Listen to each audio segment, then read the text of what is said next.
Anirudh? Not able to hear you, Anirudh. We are live. Sure.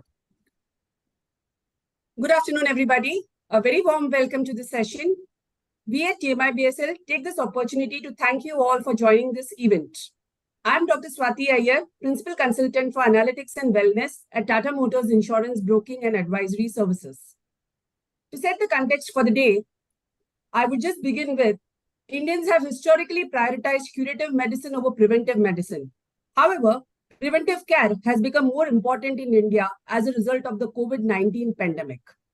Fast-paced lifestyles have led to increase in ailments like diabetes, thyroid, hypertension, and heart diseases.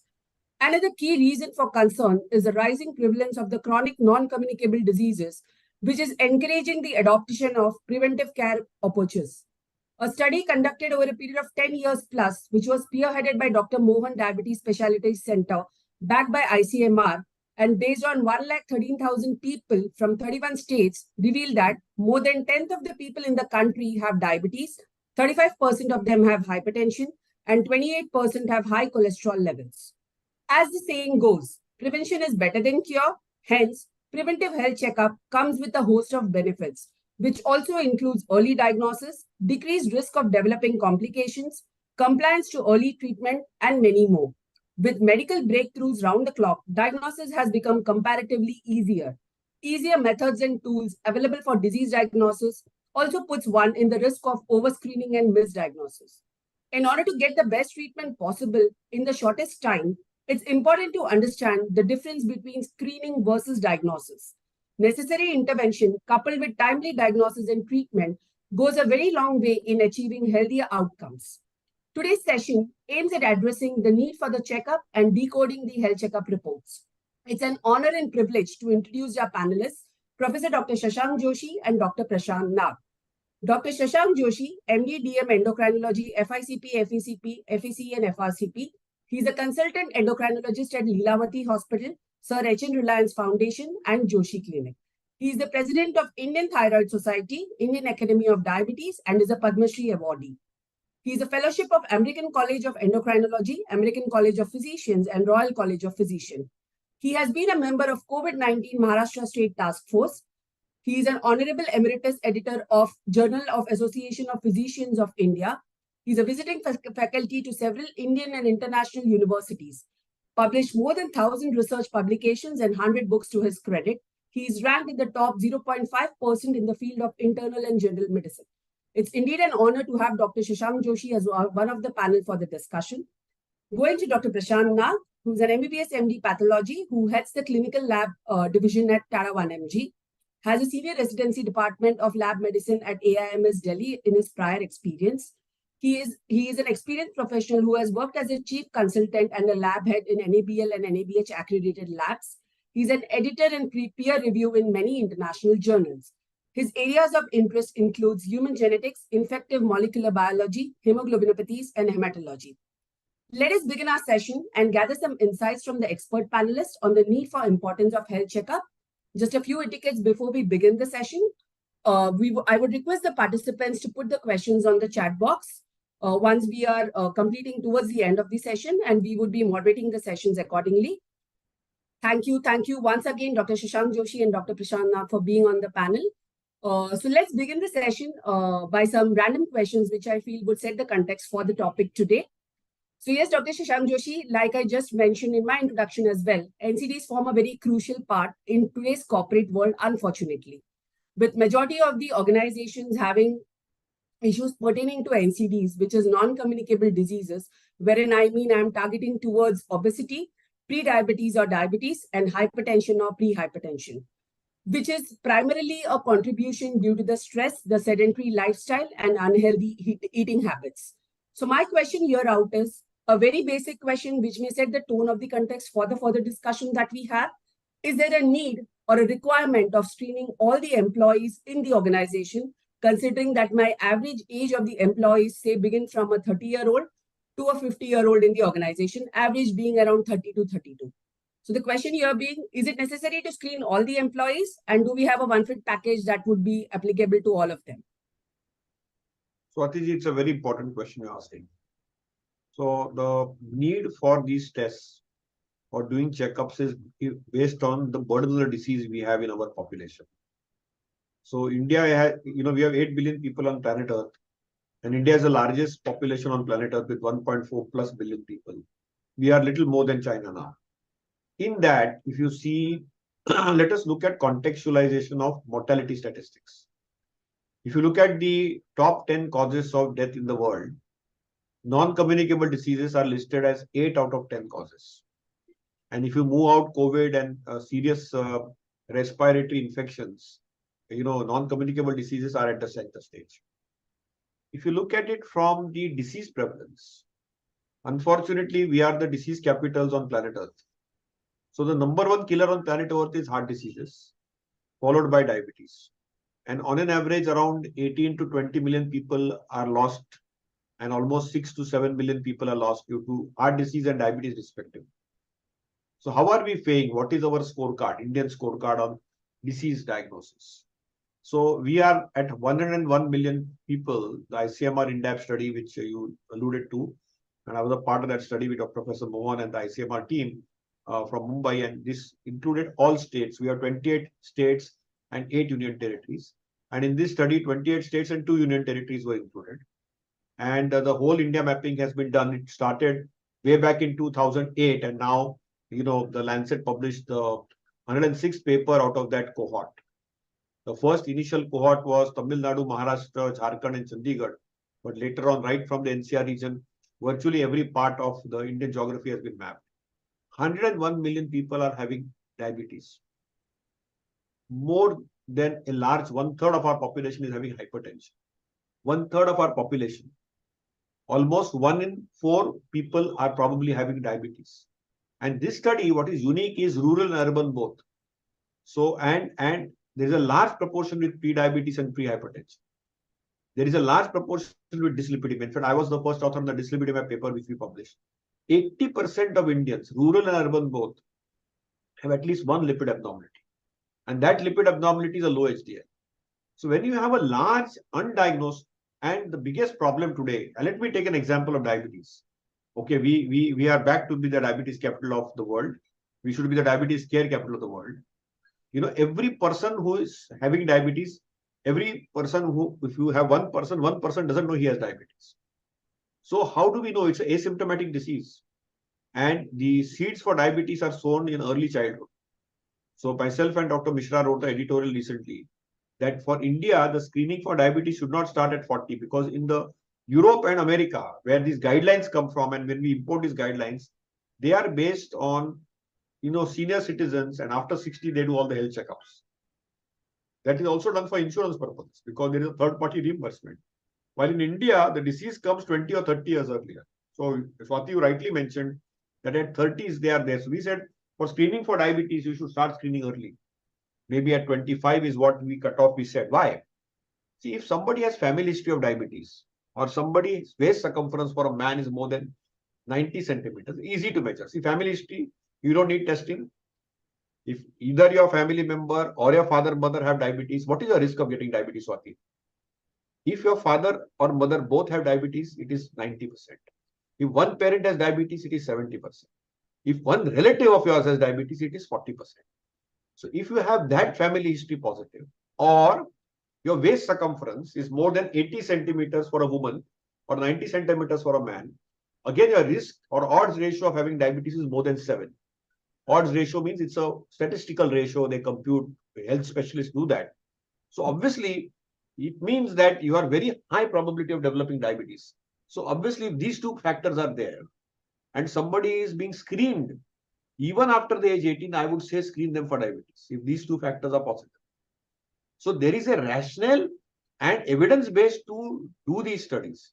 Same thing for hypertension. Till we don't measure blood pressure, we don't know we have hypertension. And till we don't measure the cholesterol, we don't know that we have cholesterol. And we are now living in a fast world. We love fast food. We are now ordering it from Swiggy's and Tomatoes and all these various apps. Ready to eat food is available. Our physical activity has come down. We have got intoxicated to screens, computer screens, mobile phones, video games. So there is a whole digitally intoxicated world. We are sleeping less, our physical activity has gone down, and our stress levels are high. So whether it is the work stress, which is occupational stress, or otherwise, there is a large burden of hidden disease which needs to be detected. And therefore, the screening is necessary, particularly because in our country and our geography, there is a relationship between mortality and sudden deaths as well as disease diagnosis, because there's a large hidden burden of the society. See, when are people doing health checkups? In the good old days, people used to do health checkups only when they had to buy an insurance policy. If they didn't have to buy an insurance policy, they were not doing a health checkup. Correct me if I'm wrong. And Dr. Nag, if you can correct me also, Yes. I'll be happy to take your inputs.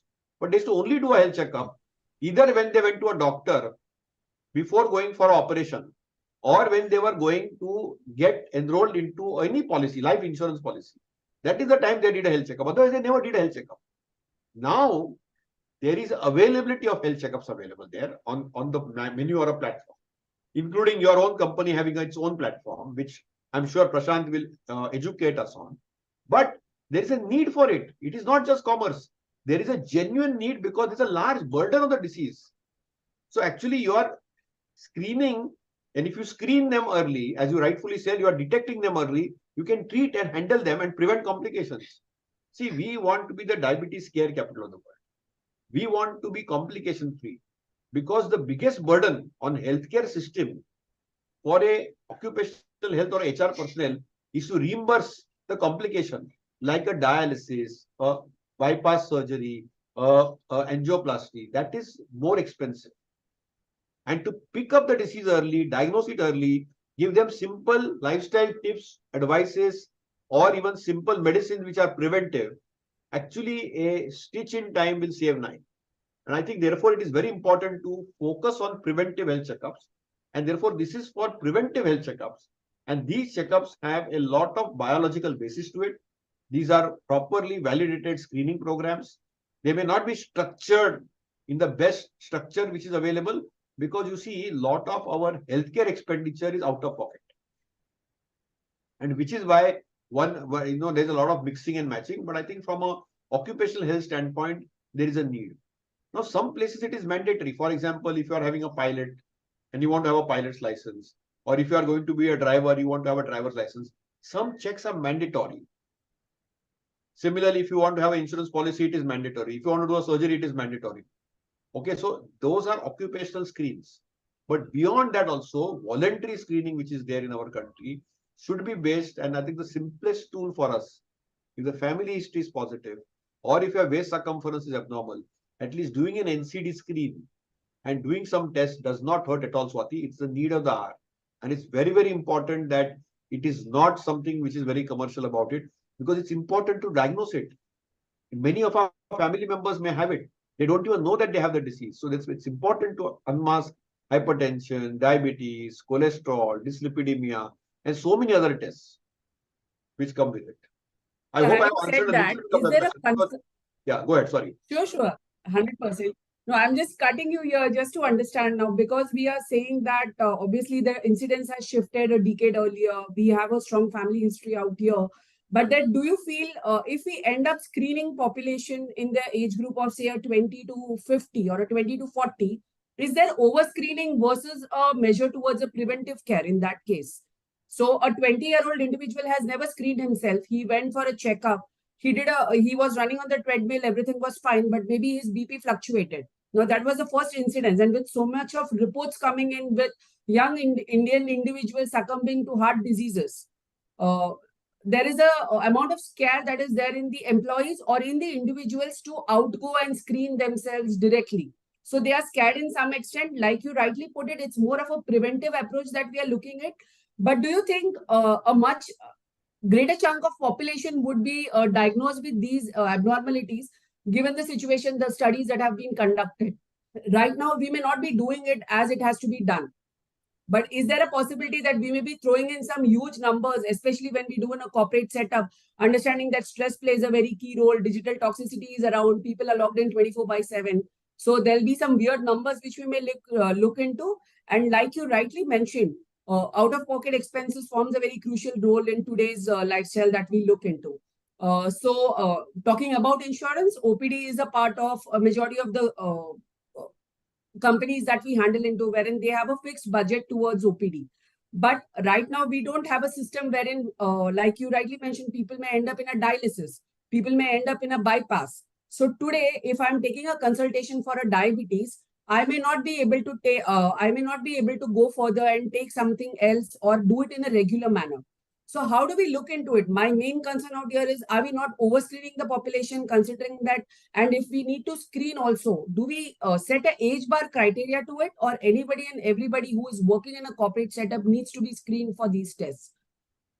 Swati, I think this is a very important point, and I think I'll make it very simple for you. I think you can't screen everybody, but I don't think we are over screening. I put two filters to you. The first filter was family history. So if your family history is completely negative, and if your waist circumference is in order, many of these screens may not be done at least below 25. So that's the first filter. Between 25 and 40 also, if somebody is healthy and somebody is active and is not having a waist circumference which is abnormal, because waist circumference is picking up that abnormal fat composition. And if you still want to conserve it, that's a filter I'm giving you. So I'm not saying that do it for everybody, but I'm saying that if the family history is positive, or if there's, in addition to that, actually every company should have a health screening program, and they need to have a score. So in the score, you see, what are we looking at? We are looking at family history. We are looking at family history of multiple things. Okay. We are looking at say a waist circumference. We are looking at history of smoking and alcohol. We are looking at how much time they are sleeping. What are their behavioral traits? What is their sickness and absenteeism? See, because you cannot do the screening. Even screening is expensive. So you can't do screening for every employee you have. For example, your Tata Group may be the largest. I think it's one of the top 5 employers on planet Earth, probably. It's probably, if you globally also look at it, it probably is one of the top employers in the world. So you can't be screening every employee which is employed with you technically, because it's not possible. But you will have to have some filters. And in those filters, I'm giving you some simple tips. That if somebody has a strong family history of any disease, particularly in the non-communicable, hypertension, diabetes, heart disease, sudden death, bypass surgery, coronary artery disease, cancers. I'm just giving you an example. Then if the waist circumference are abnormal, if the person is a smoker or tobacco chewer, if the person is an alcoholic, or if the person has recurrent history of sickness and sick leave certificates being given, okay, or has an erratic lifestyle or has an addiction issue, clearly the HR is going to red flag it any which ways. And you know that this filter needs to be screened. So at least these many, if you screen also, you will get a lot of yield on it. And all of them, you are not only looking after that individual, you're also looking at that individual's family. So it is humanly impossible then to look at their dependents and then screen everybody, which is why I'm saying that you need to, but definitely we are not overdiagnosing it. If somebody has got the disease, let me educate you there. Ultimately, he is your employee who is productive. If his lifespan is shortened, or if he is crippled by a complication, he or she, then obviously the cost to company is huge, because you have invested in training him. He's doing a gainful occupation. And if he's not going to be in that seat for those 3-4 decades of productive time, and if his productive yield has been reduced to say less than a decade, then obviously it is going to hurt the organization, because organization is spending on him for his health, and also for the health of the individual is equally important. One more important tenet in all this, which doesn't get picked up by labs, but HRs are good at it, are behavioral changes. See, a lot of the NCD pandemic is coming because of stress. See, COVID, a lot of people had stress. Health-seeking behavior during COVID was very high. Minute COVID was over, now there is a rebellious tendency. People have literally gone bonkers. They just don't. Health checkups have come down during COVID time. And Prashant, tell me the statistics. They were very careful. They were doing the tests. Even when COVID was coming down, the health checkups were down. Now people are going to shopping malls. They are traveling. They are going to food eatery joints. But their health-seeking behavior, they have gone into a rebellious mode. They feel that they are now very healthy. And then they have stopped medications, subclinical disease. They have not gone to their doctors. And suddenly you are seeing people are dying. And you're getting all these dramatic stories, right from mental health suicides to sudden heart attacks. You are seeing all types of diagnoses being diagnosed. And you can see that, and suddenly then everybody calls us and says, look, everything is on the rise. Hypertension is on the rise, diabetes on the rise, this on the rise. You all are scaring us, but that's not true. Actually, this is a behavioral change. And that is where I think the HR has a huge role in prevention. So in prevention, it is not just important to do tests and scare them with a diagnosed disease, but it's also important to do health educational programs and IEC, information, education, and counseling for a behavioral change of habit change. For example, simple things like having an extra hour of sleep. People got addicted to Netflixes. So they slept less and then they are not working properly at work, and they are also getting hypertension, which is not getting controlled, sugar, which is not getting controlled. So it's important that you also look at the behavioral component of health, and the mental health component of health is equally important, because ultimately you're looking at outcomes. See, a organization has to be healthy. And in that health, happiness should not be forgotten. So I have a clear mantra that if you really want to make a preventive health change, it's not just about health screening. Health screening is important and it is mandatory to pick it up. Picking up large undiagnosed disease is very important. But it's equally important to also focus on behavioral change and mental health. And all the people who are there, particularly in the human resources, you all are the changers. You are the mind gurus, the behavioral change, and the type of enforcement you can do, because see, everybody values their job. There's so much of uncertainty. So if a doctor tells, they listen to us a little bit. But if the healthcare person, but the HR person of the company says that, look, you're getting absent too often and you need to make a behavioral change, I think the likelihood of that employee adhering is going to be higher. And this goes from top management to the lowest management. So I think it's important that I think it's not just scaring people and it's not just high numbers. I think it's a need of the hour. Yes, a lot of extra disease will become visible, but I think it is better to know and treat. It is better to know and care. It is better to know and further prevent complications rather than not know and then land up with a severe disease or death later. Sure. Thank you. I'm happy that you brought out the point of stress, because one or two questions is pertaining to that, which I have in my mind. So going to Dr. Prashant Nag, like Shashank Joshi rightly pointed out, that it's sure that NCD is somewhere or else related to the underlying stress that most of the employees have, considering that everybody will have stress in their personal life, in their professional life, which is beyond control measures as per what we understand, or not possibly able to pick up everything in a health checkup screening that we do. So coming to one of these points, now we have already looked into it that there cannot be a one fit package that would suit everybody's requirement. But having said that, are there anything that we do specifically for the psychometric analysis? Like, is there any specific blood test that I'm referring to when I want to physiologically or psychologically understand the makeup of the person, like we do a CBC to just understand if there are high levels of infection? Do we have anything in the blood domain that can pick out these subtle signs, which can further be substantiated with the employee assistance program that we run in the organizations? So thanks, Dr. Swati. Dr. Shashank has set the tone very well that we are discussing the screening and why screening is important.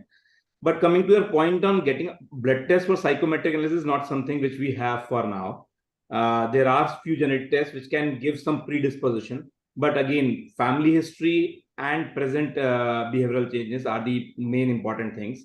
There are very good questionnaires based pro forma tests which can be used by HR for predicting stress. And they are pretty good, and they give a scoring system which can be used. But as such, no blood test for psychometric analysis. Thank you, Dr. Nath. So one more question, taking this further. So all of us, I think most of the organization, most of the crowd attending right now, would be doing a CBC at any given point of their time, right? So a complete blood count test is one which is usually done, one which is mostly prescribed by a doctor just to understand the cause of any illness, a basic screening that we speak.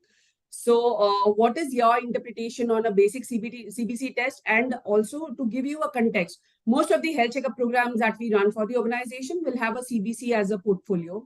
So a CBC and a ESR. So I would go to Dr. Shashank in the second part of it. So I would like you to put some light on the importance of doing a basic CBC test, and what does the report actually generate, and what are the areas of concern that we should be looking if we have this?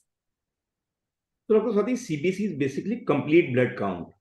So the blood has what the present state, the way it is reacting, and the chronic state of our own body. So when I say in terms of nutrition, it indicates towards anemia, and then also the type of anemia. One is that your hemoglobin is low or high, which will tell you about low or normal or high, will tell you the state of anemia. Then there are indicators which can tell me or a trained doctor can predict whether the cause of anemia is iron deficiency or it is a cause is because of vitamin B12 or folic acid deficiency, or there are any other causes out there. Then it has a very big prediction, although not in screening, but in infections, it is being used, where the total count is a good predictor. And along with the neutrophil and lymphocytes, the ratio of different white blood cells, we can understand the level of infection and type of infection. So overall, CBC is a basic test which talks about your general dietary health as well as your infection or any rarely many chronic parameters or leukemias are also seen by CBC. But yes, for screening, it is primarily on the dietary part, it comments most. Sure. Coming to Dr. Shashank, usually when we see CBC, so we have CBC and ESR being coupled together. So do you think, again, ESR, basically for a person to understand, could you just help us on what ESR actually is and how does it throw some light on any of the underlying illnesses that one may possess? I'm not a great fan of ESR. ESR is obituary of ESR should be written. Some of one of my pathology professors almost 20 years back wrote an obituary on ESR. There are better markers than ESR. ESR is a non-specific test. When we were medical students, we used to actually pipette it and mount ESRs. Our labs, we used to have side labs at that. And they were non-specific. With age, ESR goes up. However, if the ESR is very high, you can pick up infections or inflammation, or there's something happening in the body. That's all it says. But many a times it could just be erroneously high. So ESR is a non-specific marker of inflammation, stroke, infection, stroke, something happening in our body, and I'm not very great fan of it. Maybe CRP is a much better tool to pick up and delineate it. I feel what Dr. Nag said is, Prashant said very nicely, is the CBC is very important. The hemoglobin, the WBC, the differential count, the platelet count, the various indices, and the peripheral smear. It gives you enough information and more from a hematological standpoint to give us insights. It's like the complete blood count is a window to acute stroke chronic disease. At least what's happening in the blood chemistry. It gives us a good insight. ESR is a very non-specific tool. So if it's very high, yes, it could be useful. If it's in between, it's really going to just generate anxiety. It's going to generate a lot of Google, and I should not be using these terms like Google, etc. But a search engine is usually used, and it generates stress and anxiety. And I think it's not something very healthy. But if people labs still do it, I think increasingly it's coming down. Many of the globally, if you go, ESR is not done as a part of screening programs. If you go to some of the top clinics in the world, they may not include ESR as a part of the program. But I would definitely ask, Prashant is a domain expert in that, his views on ESR per se. But I personally feel a complete blood count is good enough. If a ESR is done and if it is sky high, if it's above 100, there's a red flag, you must see a physician. Okay, if it is between 40 and 100, again, it's a red flag. If it's below 40 or below 20, it's individual discretion. But there's always a health checkup is always included with a physician checkup. So it has to be correlated. There has to be something called as a clinico biochemical or a clinico hematological correlation. So isolated interpretation of results based on ChatGPT like inputs may be very disastrous for health. And please, and you all are, very educated people who are listening to this talk, don't do that, because it can generate anxiety. And then go at least see a qualified doctor. If nobody else, at least an MBBS doctor, because at least do the primary care doctor. There has to be a need for an ask, because otherwise just doing these tests sometimes will, but you can pick up stuff. For example, I'll give you an example of ESR. Okay, I had a diabetic lady walked up to me, 50 years old. Okay, excruciating headache. Worst headache of her life.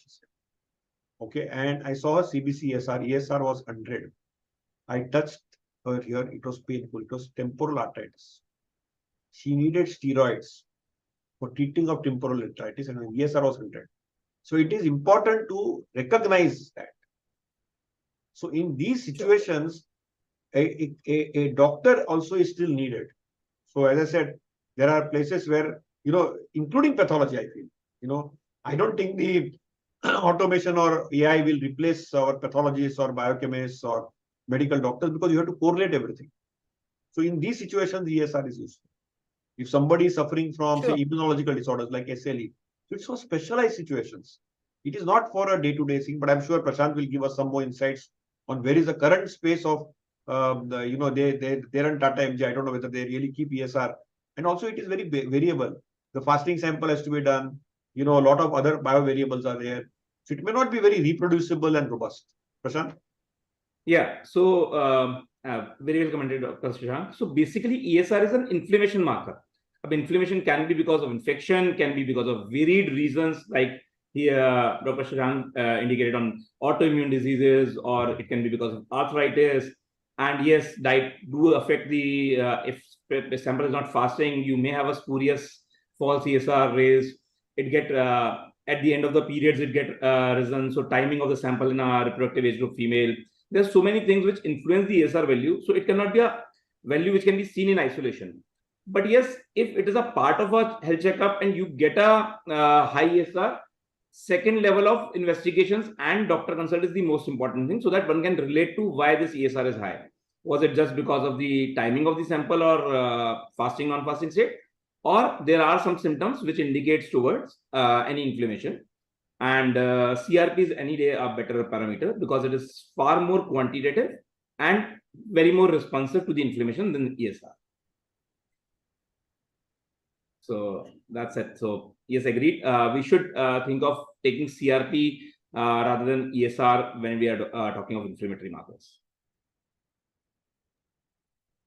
Yes, Dr. Swati. We have lost Swati. I think. Considering that, sometimes in the ICUs, they also do tests like PCT, which maybe by the time she joins us, maybe you can highlight PCT, and somebody had a question. Swati has come back.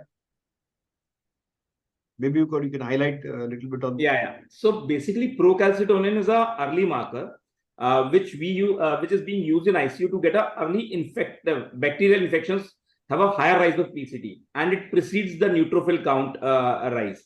So even the neutrophilia hasn't come in. In CBC, we see neutrophilia for bacterial infections. So PCT precedes neutrophilia.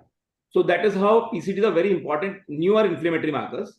So right now, like we have CRP, CRP will be raised in all types of inflammation.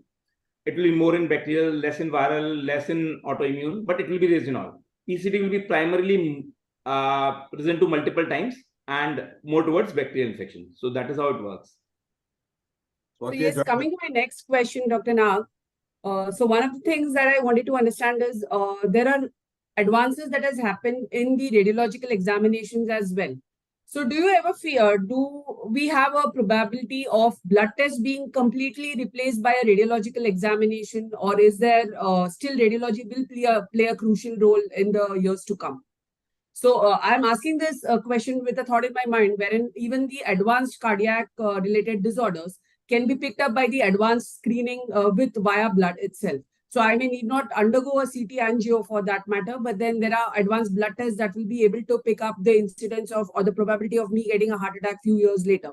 So could you throw some light on this, and do you really think that we should be examining this on a regular basis, or it is only for the age specific and the history specific individual that we look into? So Dr. Satya, I'll divide your question. First question is radiology enough or is pathology enough? See, sciences are complementary. One science, we require a complete holistic approach to diagnose a disease. Overall diagnostic science or complete medical science is not that binary, that you don't get a 0-1 answer from a single test or a single examination. There are places where you have a complete authoritative answers, but in non-communicable diseases, you are looking at predispositions, you are looking at stages. So talking of only radiology or only pathology will not work.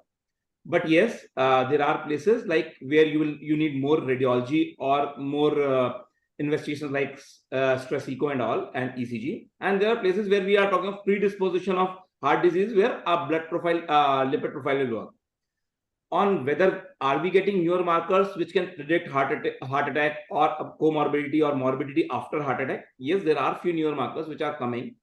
There are markers which can predict heart attack to a very high accuracy, but that's still to come to in India. That was in recent AACC. But still, ultimately, they will work on probability of fewer blood proteins circulation. So this, so working on single parameter is not something which will work for non-communicable disease.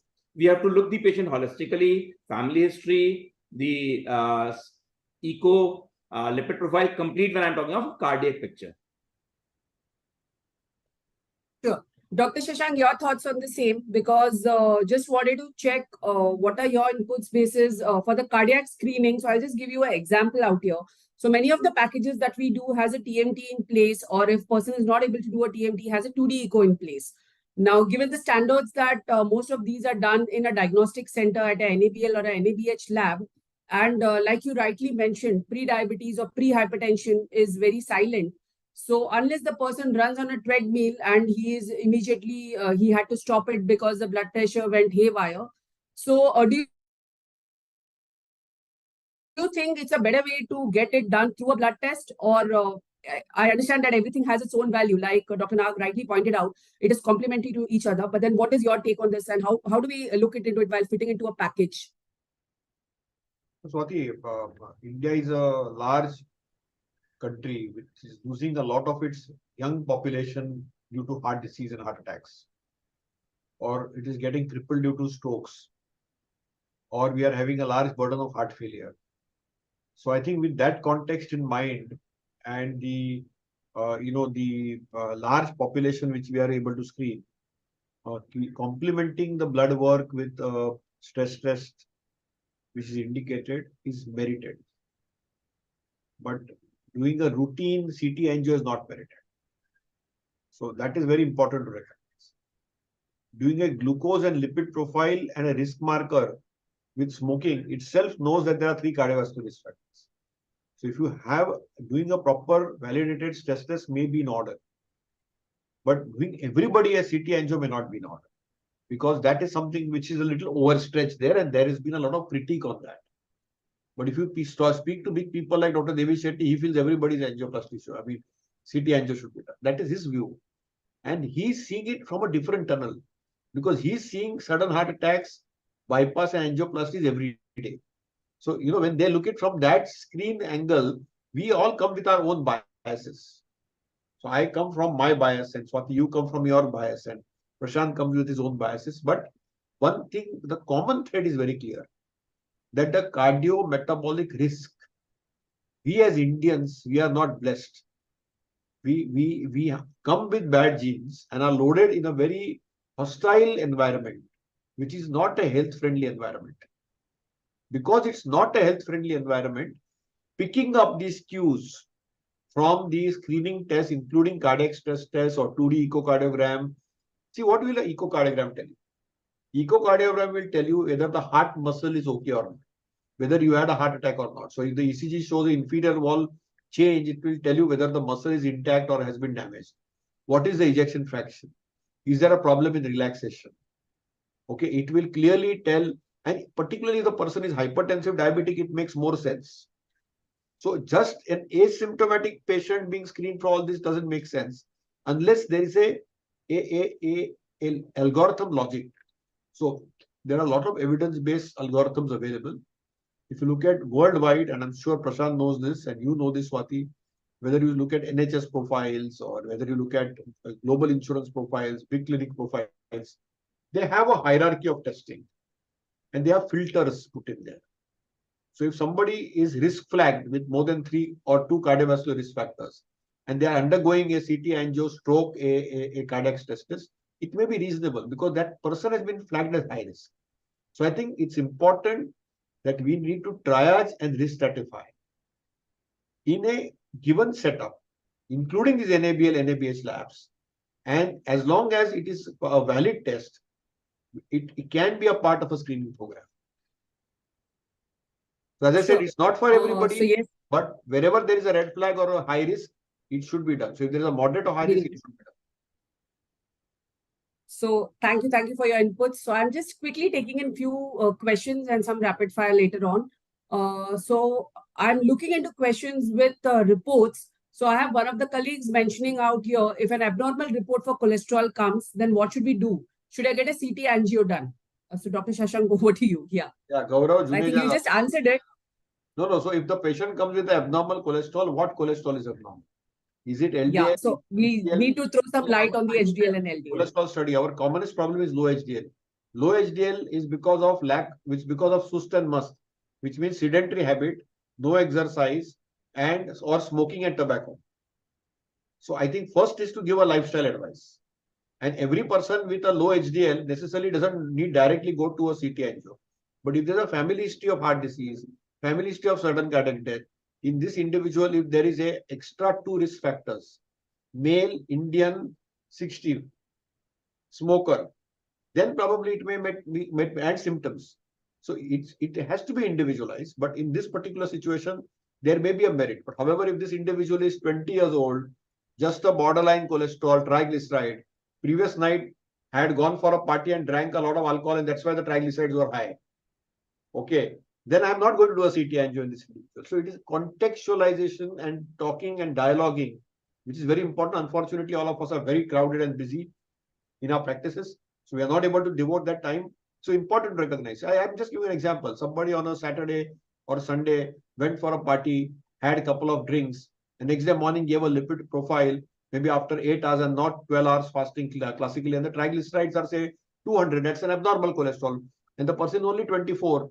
Should he go for a CT angio? Absolutely no. Okay, in this individual, you need to repeat the lipid profile maybe after 2 weeks after a good proper lifestyle advice. That's all you need to do. The triglycerides will be normal. You don't need to do all this. So you have to recognize this becomes an insight. So also they know that if they are going to indulge into a wrong trend, which is affecting health. See, not everybody who drinks will have a high triglyceride or smokes will have it. So particularly this person is more vulnerable.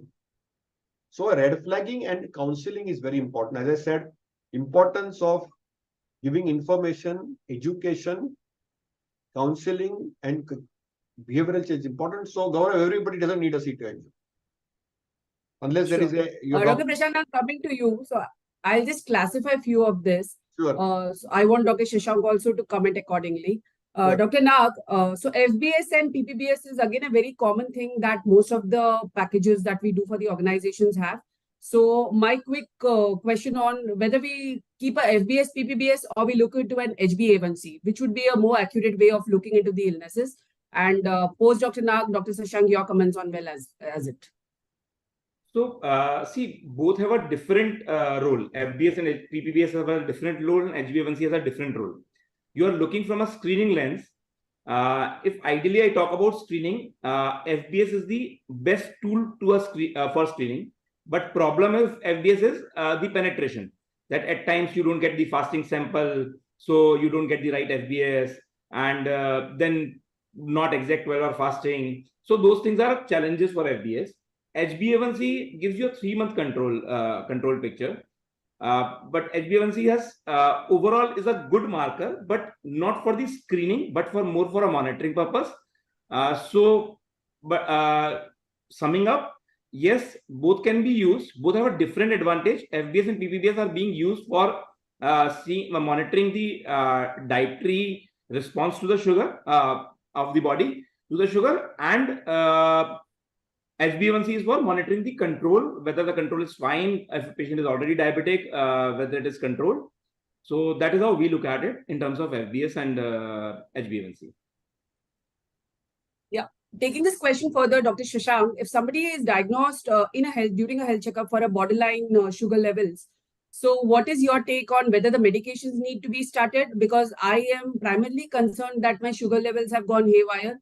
So I am in stress whether I need to consult a doctor. Now, if I consult a doctor, the probability of doctor putting me on a medicine is on the higher side. Though the underlying factors of stress and sedentary lifestyle, all of those remain in place. So what is your take on it? And like you rightly mentioned prior, pre-diabetes and pre-hypertension, both of this plays a very significant role. So how do we look into this scenario?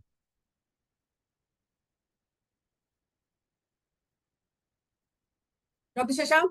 Yeah, I have some background noise, that's why it's switched off. So two things Yeah. very clearly. When you have pre-disease, you can do a lot of lifestyle intervention without medications and change it. Unfortunately, in India, you will find out many of us giving medicines. The reason we give medicines is because, I'll give you an example of diabetes. If somebody gets pre-diabetes in America, that person will stay pre-diabetic for maybe a decade or decade and a half and then become diabetes. While in India, the distance between pre-diabetes and diabetes is only 2 to 5 years. We call it as a malignant transformation. So sometimes we know that this person, even if we advise, they will listen to us for maybe 2 or 3 months. And again, then their sugars will come normal. And then they'll think that they have conquered a disease and they will forget it. And then they will land up with a heart attack after 2 years. Which is why many times the doctors are compelled to medicate based on a behavioral trait of a person and the compliance of the person. So if I get a motivated individual who is very consistent, most important thing is consistent in a behavioral change over a trajectory of time and a history of not defaulting or not being non-compliant, I think I would always pitch in for lifestyle. I'm a lifestyle expert. I always pitch in for lifestyle. However, a large majority of the occupational population is a little not very compliant. They just want to conquer the disease like a conquest. And once they have reached their Everest and get their goals again, they feel they are cured of the problem and they're back to square one. So that is the red flag for me. So I think that is, I hope that answers your question. And therefore, we need to Sure. recognize this very well.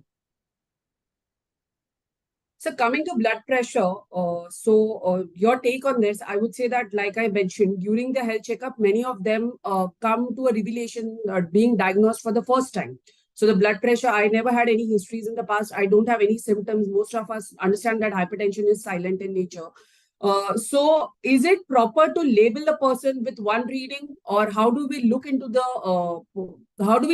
scenario? Because most of the times when people are aware about it and when they come to know about it, the immediate concern or the immediate feedback that they give is, I never had any issues in the past. So how is it that the BP is around, say, 160 by 120 or 140 by 100? So how do we look into this, sir? And what is the ideal scenario, or what is the ideal way of diagnosing or labeling a person as a hypertension? So for hypertension, I think it's very clear that you need 3 readings. Sometimes they look at the doctor only and their blood pressure goes up. So we have home blood pressure monitoring.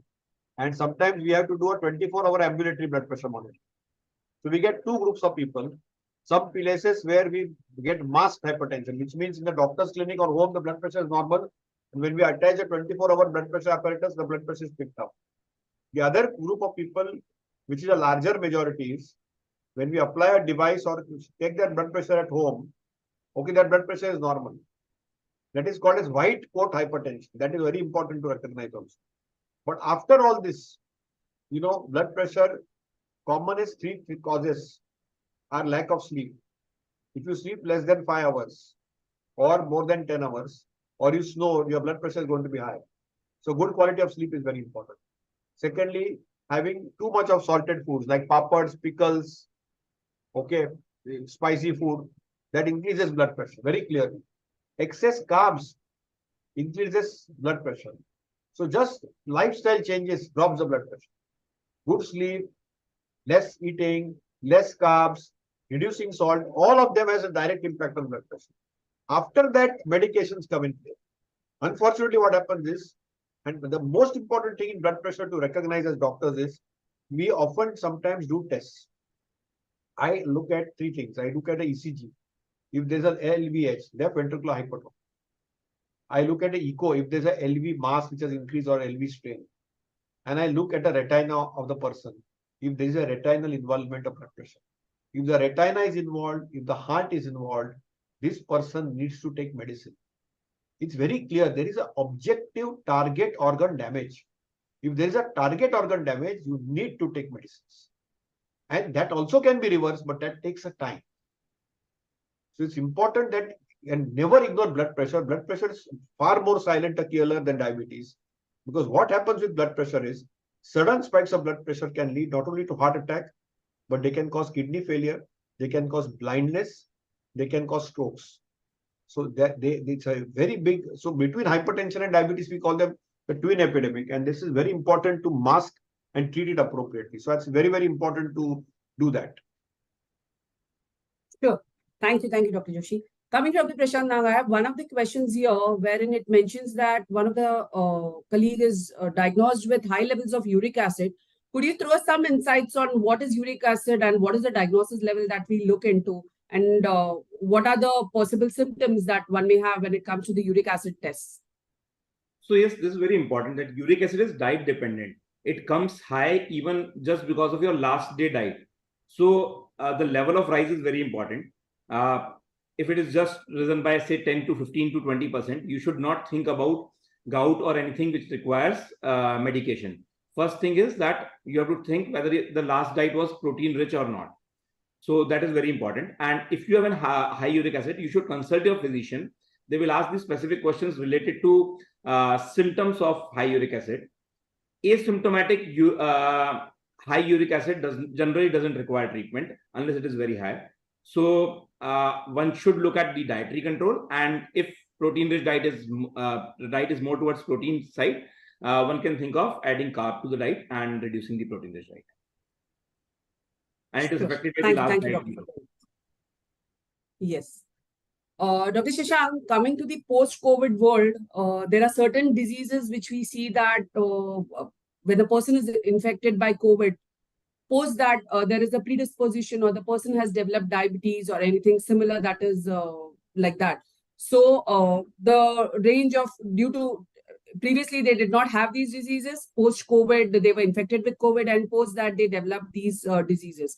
So what is that you see and how relevant is that in today's society, and is it a lifelong thing that the person has to undertake when it comes to these serious illnesses? So with COVID, 3-4 things happened. One is a lot of hidden diseases became overt. They got diagnosed during COVID, and then you need to treat them for life, like hypertension, blood pressure, heart disease, lung disease. Then sometimes what happened due to COVID, severe COVID, and people who got hospitalized, particularly in the first and second wave, they were left with aftermath, like end organ damage, lung damage, or heart damage, or brain damage.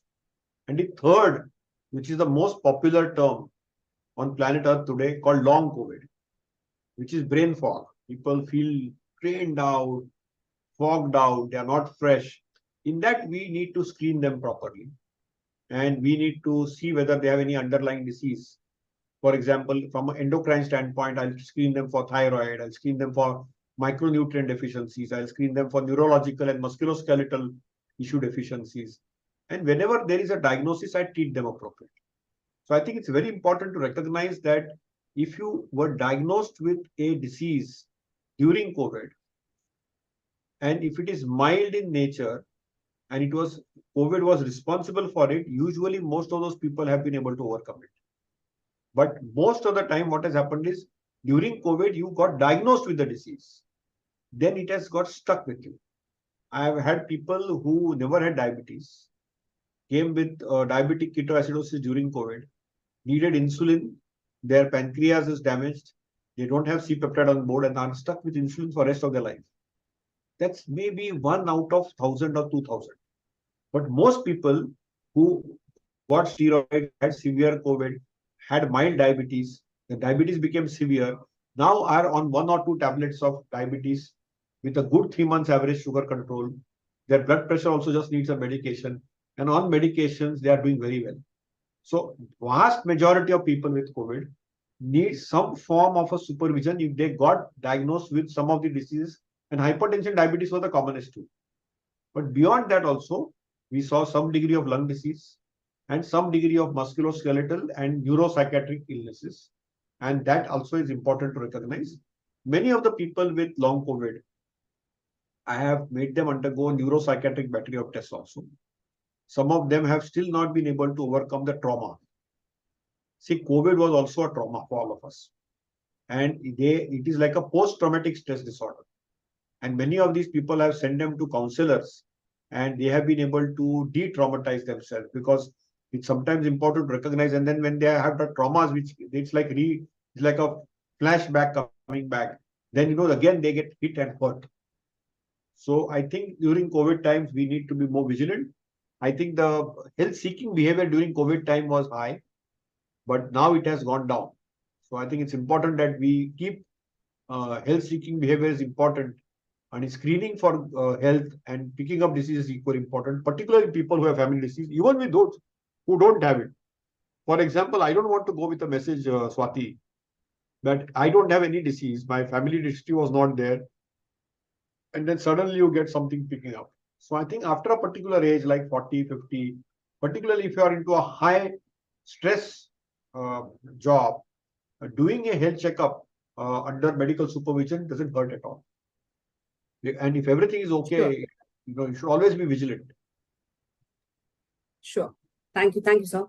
Coming quickly to Dr. Nag, so I have not touched neoplasms as of now, but then yes, this is one of the top trending diseases that we see in our corporate group analysis that we do for most of the organizations. So I would say that initially it used to be in the first 10 that we used to report when we look at the analytics portfolio of the group mediclaim policies. But when we speak in today's world, and I would say more so in the last 1.5 to 2 years, we could see neoplasm rapidly shifting in the top 5 ailments. So when I say neoplasm, yes, that's a wide range of diseases. But having said that, if I have a family history of, say, a breast cancer or any similar cancer that we look into, be it female specific or the male specific, in case of males, there is a history of prostate cancer. So what are the molecular advances that we look into? And again, to both of you all as such, what are the screening precautions that we need to take, considering that there is a strong family history of cancer? And also, especially for not so common cancers that we see, which is also prevalent. So yes, smoking and other things also forms a very crucial role, but other rare cancers and the molecular testing that goes behind it, what is your take on that? So Swati, we have to understand that cancer is not something which is coming today. It has always been there. And just to make you understand that, suppose I compare India with Japan. Japan has a far more incidence of cancer than us. But their 74% cancer are detected in the stage 1 and stage 2. While in India, 84% cancers are detected in stage 3 or 4. And morbidity and mortality both are very high. The cost to the insurance, the cost to the patient family, the cost to everything is far higher. So yes, cancer is something which you should stress upon. The screening of cancer, the prevention of cancer, both have their own roles.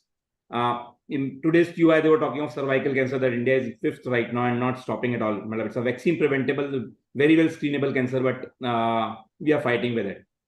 So, so there are ways of screening cancer. One is that you have to do a physical screening. Then there are tests for it, simple tests like pap smear and all, or USG or mammography. Then there are tests which are molecular markers. There have been a very big leap of knowledge in molecular cancers. There are tests which can predict, they are called as liquid biopsies. From the peripheral blood, they can detect the cancer cells and do an early diagnosis, even when the cancer is not given any symptom. And by that early diagnosis, on that, so suppose you have done a liquid biopsy, screening for, say, X number of cancers, 15 cancers, there are tests available for it. And if one of them has come positive for a particular type of cancer, then you can go do an imaging study and you can find that cancer. And if you find a small lump, FNSC, or then a whole gamut of testing will be done. So detecting cancer at the right point is very important. When I come to screening, we have to think about common cancers like oral cancers, which can be detected very much by physical examination, breast examination, education about breast examination, going for a routine pap smear, vaccination for all females. Those who are getting at an age of 13 should be vaccinated for HPV. So these are very simple measures which we can think on. And on molecular side, what you asked, yes, there have been many developments, and we are looking at a place probably from 2 to 3 years from now that we'll be detecting cancers at least 2 to 3 years earlier. So not just simple predictive markers like PSA, I'm talking of genetic markers from liquid biopsies, which are simply molecular tests are done in your peripheral blood. You take a blood sample for CBC, you take similar type of sample and you test it for molecular markers. Sure. Dr. Shashank, your take on the same? Cancer is clearly on the rise, and it's linked to a longevity of the population. It is linked to the pesticides and the environmental disrupting chemicals we consume. Even I am having water from a plastic bottle. Okay, so all that is impacting health. So cancer is diagnosed more because we have better tools available and we are living longer. So the cause of death will pick up from that standpoint. And cancer is a silent killer, just like hypertension and diabetes. And it is comes in different forms, and it comes in a very unusual way. So I think I agree with Prashant what he said, and we have now tools to screen them, and we have also got prevention, vaccine preventable cancers. He gave an excellent example of cervical cancer, and it's available. Okay, hepatitis is another area where we know that liver cancer can be prevented. So I think we have adult vaccinations have not been very popular. And I think the main carcinogens are in our foods. Mainly, the red meats, they have a lot of carcinogens, co-carcinogens. The smoke, the drugs we have, they have a lot of these cancer producing substances. And therefore, it's mindful. We also are living in a polluted world. So, biodiversity, green revolution, reducing carbon footprint, all this is in the ecosystem meant actually not for just economy, climate change. It's also meant to change the gear of cancer, because cancer really is the new, a kid of the block. And therefore, we have better tools. It has to be very, very systematically screened. And there are two categories of cancer. Again, a large category of cancers are not familial, but they have a cause-effect relationship. And a small proportion of cancers which are familial, which runs in family trees. So there are cancer families. So those can be diagnosed, detected, and there is very good genetic markers which people like Prashant do, and they can actually identify the familial variant. In a non-familial variant, we know that if you smoke, you will get lung cancer. It's no rocket science. And there's association with stomach cancer. And you know that alcohol can cause cancer. In women there are causes of cancer. Breast cancer has known diagnosis. So every cancer has those 5 top preventable points which need to be done. But I think in cancer space, screening is very crucial. For example, for a woman, Swati, it's important to do mammogram and sonomammograms after a point of time. Particularly if there's family history, it's more important. But even if there's no family history, it's equally important. And breast self-examination actually is as good as mammogram. In Germany, there's a place called Inglein, where they made blind women palpate breasts, and their hands were more sensitive than any mammogram, and they could pick up a hidden burden in the society. But I think it's the awareness has to be there, and for cervical cancer, for breast cancer, for women, for colon cancer, which is on the rise, for stomach cancer, for liver cancer, every organ of our body is going to get cancer. See, remember, our body is destined to multiply. We have cells which multiply, and cancer is nothing but when they forget the signal which actually controls multiplication is lost, which means cells have forgotten to stop multiplying, they keep multiplying. So what are those signals? Those signals are all either in toxic residues or substances or triggers. And they are sometimes popularly called by pathologists as carcinogens or co-carcinogens. So they are recognizable now in the environment. It's important that we make some efforts to reduce that footprint, but I agree with you completely that they are on the rise and we should be mindful of them. Some of the occupations who put you at risk, particularly in chemical factories, there is a direct relationship between that and cancer. So based on the occupation you have, you need to program a cancer screening protocol. Sure. Thank you. I would just take some quick question. I think we are nearly reaching the mark. Is less sleep connected with gastric problems? I have Veenu asking me this. Not really gastric problems. Less sleep is affected with a lot of problems. You need to sleep well for at least good 7 hours, not more than 10 hours, not less than 5 hours. And always, if you're snoring, get a sleep apnea test. Okay. Yes, it can occasionally cause hyperacidity or acid reflux disease. There is a relationship, but the relationship is a soft association. It's not having a high yield. For a high yield, from an evidence-based standpoint, it means the odds ratio. It doesn't have a pecking order of an odds ratio there. One more related to that, ileum ulcers are caused by COVID. Is it a sign of long COVID, and how do we cure it? Commonest cause of ileal ulcers, Prashant will tell me, when we were medical students, was tuberculosis. It's now, of course, we are looking at TB Mukt Bharat today. But tuberculosis, I'm sure he will agree with me, has been the commonest cause. COVID virus rarely went down so much to cause ileal ulcers. So really, it's an outstretched stretch of imagination. What could have happened due to COVID is reactivated a old tubercular focus. That's possible. Prashant, any take on the ileal ulcer part? Agreed. It is COVID does not have any correlation in terms of gastrointestinal ulcers, but yes, reactivation of tuberculosis one has to take care of. And just to, although we are talking of TB Mukt Bharat, but on the flip side, I should warn people that right now we are getting more of an MDR TB and XDR TB. We have to get more active on TB right now. There are states, if you look at the data of government, there are places where are having 20% of MDR TB, 6% in the whole state TBs MDR or XDR. So yes, ileal ulcers don't have any correlations to COVID as such. Sure. So I'll just keep random questions right now. So one of the question here is, person suffering from insomnia for a long time, does he develop the risk of developing a heart disease? Dr. Shashank, over to you. I'll ask some 2-3 quick questions. So insomnia, yes, you can get heart disease. 3 tips for insomnia. Take a pinch of nutmeg. If it doesn't work, take some magnesium 200 milligrams. If it doesn't work, take some melatonin 3 milligrams. Easy, non-addicting, and you can tackle your insomnia. Otherwise, then go to an expert. But yes, it can cause heart disease.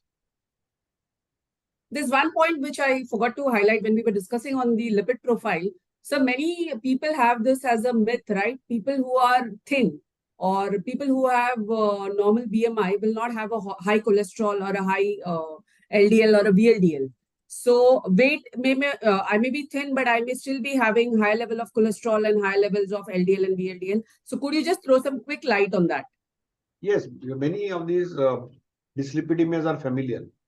And thin people are, they also eat fried and fast food and all oily and trans fat foods.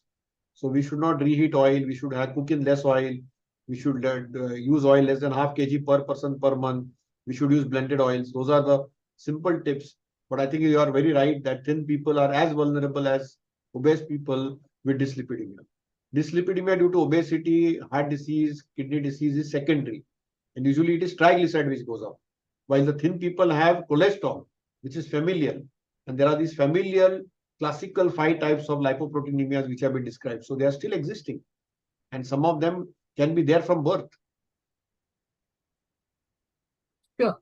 So one more question which is pertaining to glaucoma. So there's an increasing number of glaucoma which is seen.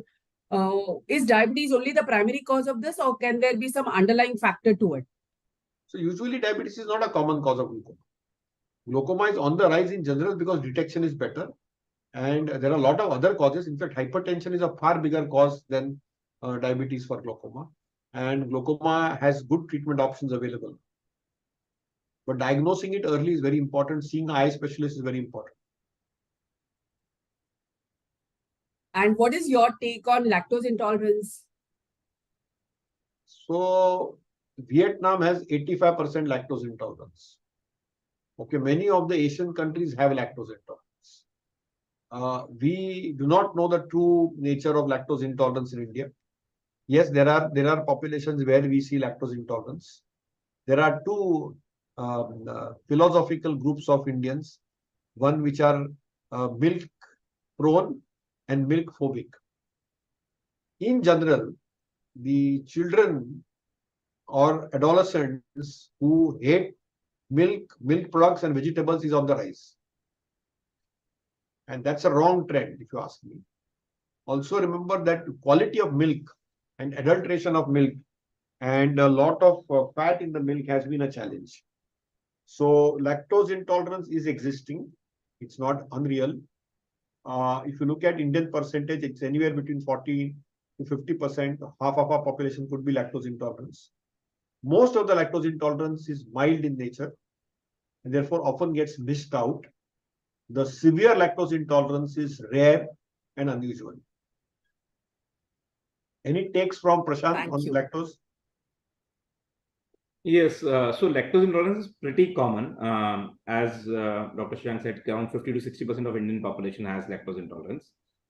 But seeing the Indian diet and all, we should not discard milk as just on the pretext that it is exactly a cult thing that people say that we are lactose intolerant, milk does not give anything.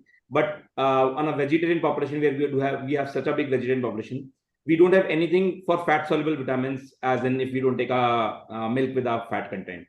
So lactose intolerance, yes, one has to be clear about it, that if there are symptoms relatable, consult the doctor. And it is there in 40 to 50% population. But not taking milk is not the thing which you're looking at.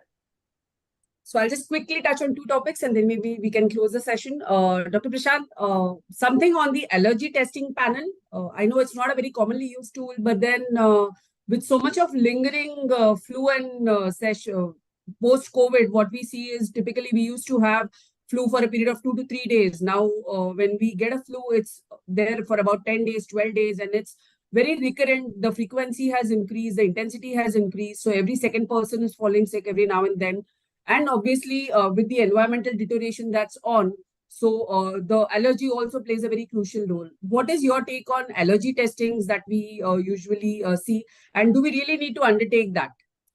So we have to understand that there are two types of, you talked about total in terms of allergy test and getting flu again and again. So allergic rhinitis is not something which will come in your allergy test directly. If there is a cause of allergy rhinitis which can be tested in vitro, it may come, but allergy tests are not so diagnostic. They are supplementary tests. Suppose if I have an understanding as a clinician that person is having this allergy and that comes out in the test, then it is more contributory. But directly in vitro allergy testing is not that easy and direct to the diagnosis. Overall allergy, what we do in allergy tests is we try to measure those substances which are produced by our body in response to an allergen.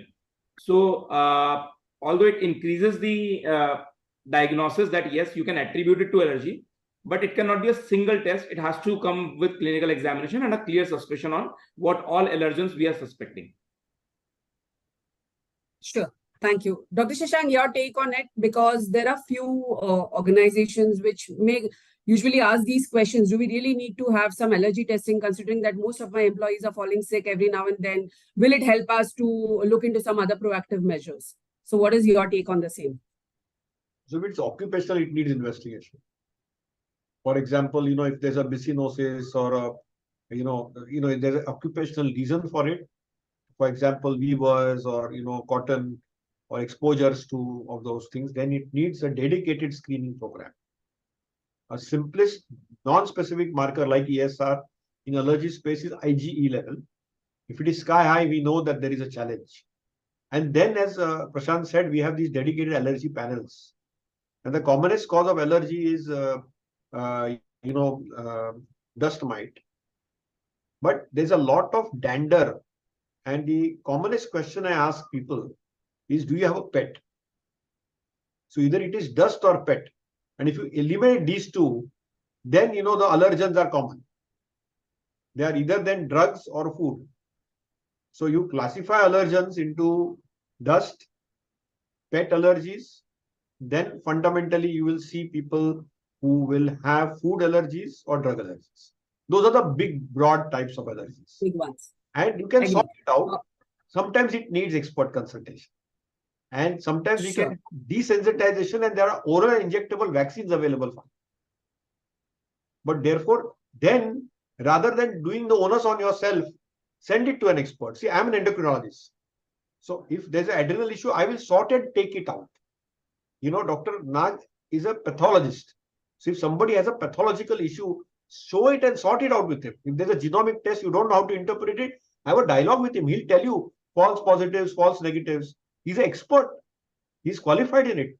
Similar to that, there are allergy experts, immunology and allergy experts. Send it to them in some of these cases, because don't then try to do everything yourself. Try to give them some of your own little therapies or your anti-allergy pills. They're not going to work. And then the sickness absenteeism will go up. Then send them to a dedicated expert, but do the primary sort. Okay. Sure. So touching one subject of your interest, I did not speak about thyroid. TSH again is there in most of the panels. Thyroid diseases are on rise, especially in the female population that we see. So what is your quick input on that? And when we speak about thyroid profile, is it TSH or is it TSH, T3, T4 that should be considered as a whole before we arrive to any conclusion? So TSH is a very good screen, and the assay is very robust and reproducible. So there's no question asked about it. A TSH with thyroid antibodies are great. If you do free T3, free T4 TSH, it's equally great. Even if you do just T3, T4 TSH, it's equally great. We are in an iodinized world, and therefore we are seeing the peak of thyroid diagnosis. So just like Prashant was saying, MDR TB and XDR TB is on the rise. Thyroid is clearly on the rise.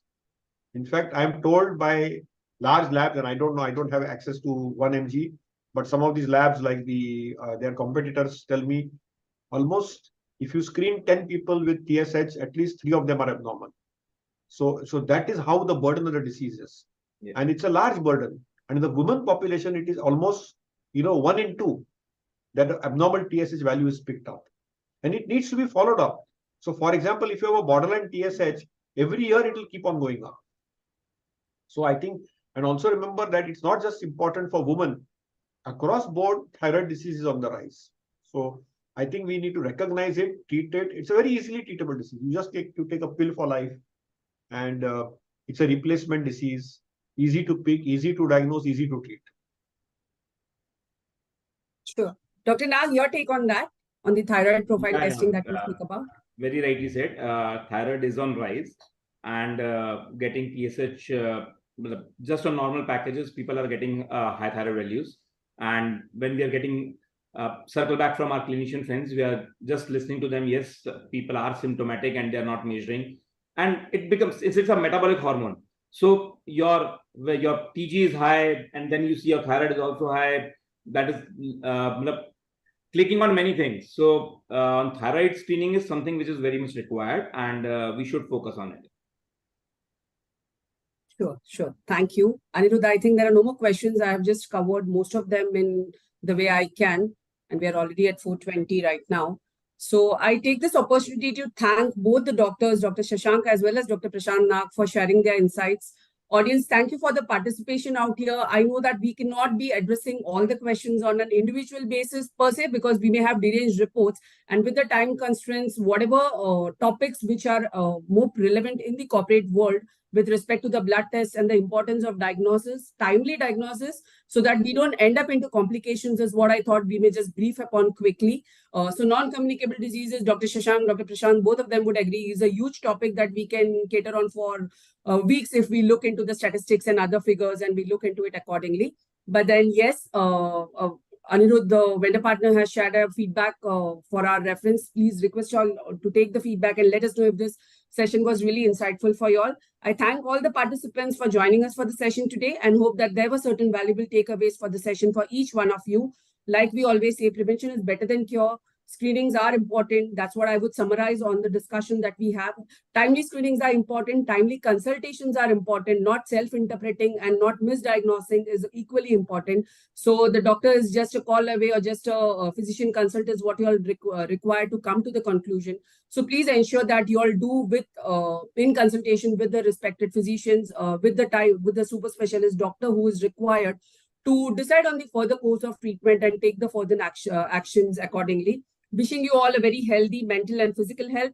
Thank you once again, Dr. Shashank and Dr. Prashant Nag, for your time today. It was indeed a pleasure having you on board and discussing on some of the key information. Thank you so much.